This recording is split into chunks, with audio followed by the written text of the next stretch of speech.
राज्य रे थिबा 11टी जिल्ला रे स्कूल छुट्टी घोषणा करिसंती राज्य सरकार। हेले क्यों क्यों जिल्ला रे स्कूल छुट्टी हेबो एवं केते दिन पर्यंत स्कूल छुट्टी रहिबो ए नै कोन आसीची नुवा अपडेट चलंतु आगो कोई वीडियो रे फटाफट जानिबा। हेले अपडेट टी जानिबा पूर्वरु वीडियो को गोटे लाइक करंतु एवं चैनल को नुवा आस्थिले वर्तमान चैनल को सब्सक्राइब करी बेल आइकन को प्रेस करी ऑल रे क्लिक कर रखिबा को जमारु भी भूलंतु नै जादो जतेबेले भी जाबे किछि एबोली नन अपडेट आसुची ता एही चैनल माध्यम रे देखिया को पाइ जिवे। आ डेरी काहे कि चलंतु नजर पकेइबा संपूर्ण अपडेट उपरे। बात्या मंथारु प्रभावित हेबाकु थिबा गंजाम, गजपति, रायगड़ा, कोरापुट, मालकानगिरी, कंधमाल, कलाहांडी और नवरंगपुर जिल्लार समस्त सरकारी अनुदान प्राप्त और बेसरकारी विद्यालय अक्टोबर 28 रु 30 तारीख पर्यंत अर्थात 3 दिन पाई बंद रहिबो।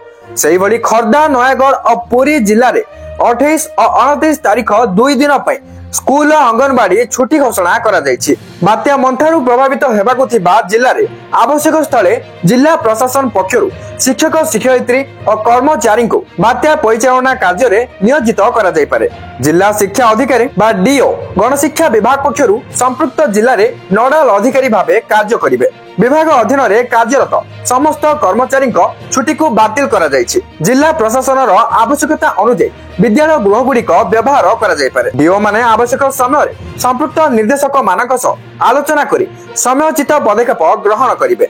समस्त श्रेणी गृह रे एवं अन्य कठोरी गुड़िक विद्युत चलाचल को बंद रखिवे। विद्यालय रे थिबा समस्त शैक्षिक उपकरण और आसबाब पत्र को सुरक्षित स्थान रे रखिवे। बात्या पर समस्त उपकरण और आसबाब पत्र परिचालना को सुनिश्चित करिवे। जदि बात्या रे कोनोसी क्षयक्षति होई थाए तेबे प्रधान शिक्षक परवर्ती समय रे आकलन करी डीओ को जणाइबे। डीओ बात्यार क्षयक्षति संपर्क रे जिल्लापाल और संपृक्त निर्देशक को जणाइबे।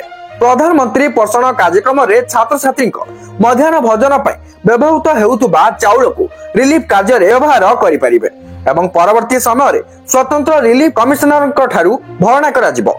गणशिक्षा विभाग रो समस्त निर्देशक निज कार्यालय रे 24 घंटिया कंट्रोल रूम खोलिबे एवं डीओ को जोगाजोग रे रहिबे। सेही भली गणशिक्षा विभाग रो कार्यालय रे मध्य 24 घंटिया कंट्रोल रूम खोलिबो। तो बर्तमान जहां भी किछि बात्या मंथा को नै नुवा अपडेट थिला एबे आपण कंप्लीटली जानि गले। तो वीडियो टी किछि इन्फॉर्मेटिव थिला तेनु करी लाइक करिवे, शेयर करी समस्त को ए विषय रे जणाई दियंतु एवं एही भली इन्फॉर्मेटिव वीडियो पाए पे चाहथिले चैनल को सब्सक्राइब करी बेल आइकन को प्रेस करी ऑल रे क्लिक कर रखिबा को जमार भी भूलंतु नै। ता सहित जदि आपण टेलीग्राम एंड व्हाट्सएप रे जॉइन फॉलो करि नाहंती शीघ्र करनियंतु डिस्क्रिप्शन रे लिंक रहिछि चेक आउट करनियंतु। Thank you for watching.